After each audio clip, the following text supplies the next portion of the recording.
সকলকে স্বাগতম জানাচ্ছি কুকিং ব্লগের আজকের রেসিপিতে পুঁই শাক চিংড়ি মাছ দিয়ে রান্নার রেসিপিটি ধাপে ধাপে দেখার অনুরোধ রইল।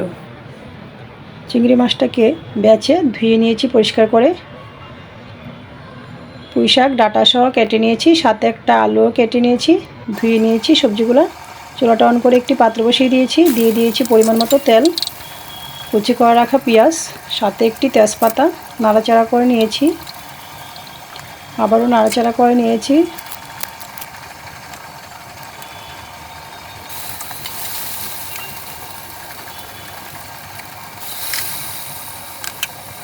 পেঁয়াজটা ভাজি হওয়ার পর দিয়ে দিয়েছি সামান্য পরিমাণে জল, সামান্য পরিমাণে রসুন বাটা, সামান্য আদা বাটা, লঙ্কার গুঁড়া, হলুদের গুঁড়া, চিংড়ি মাছ সব কিছু একসাথে কষিয়ে নিচ্ছি। অনেকেই আছেন পেঁয়াজ রসুন খেতে চান না, ওনাদের সাথে বলে দিচ্ছি পেঁয়াজ রসুনের পরিবর্তে আপনারা কালিজিরা ফোড়নে রান্নাটা করে নিতে পারেন। তো আবারও সব কিছু একসাথে নাড়াচাড়া করে নিচ্ছি।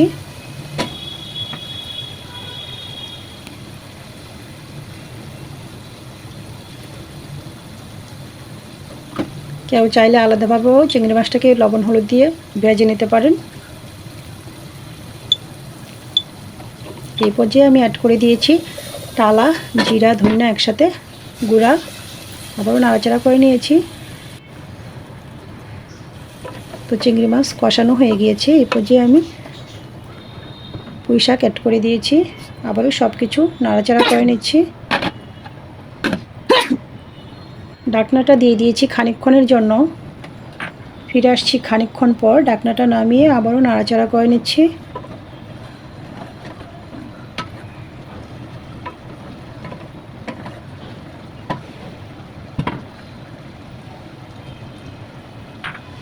দিয়ে দিয়েছি স্বাদ মতো কাঁচা লঙ্কা,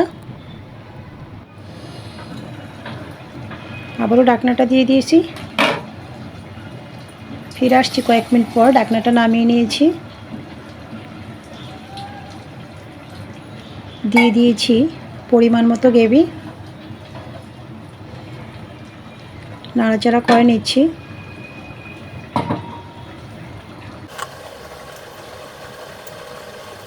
ঢাকনাটা দিয়ে দিয়েছি খানিকক্ষণের জন্য।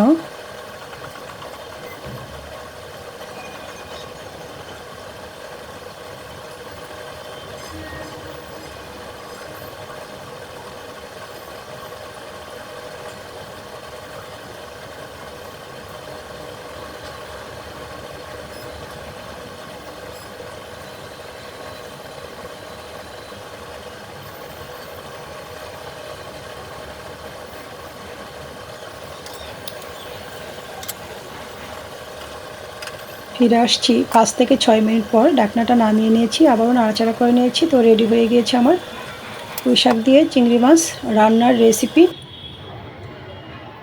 রেসিপিটি ভালো লাগলে আমার ফেসবুক পেজটা ফলো এবং ইউটিউব চ্যানেলটা সাবস্ক্রাইব করে সাথেই থাকার অনুরোধ রইল। সকলকে ধন্যবাদ।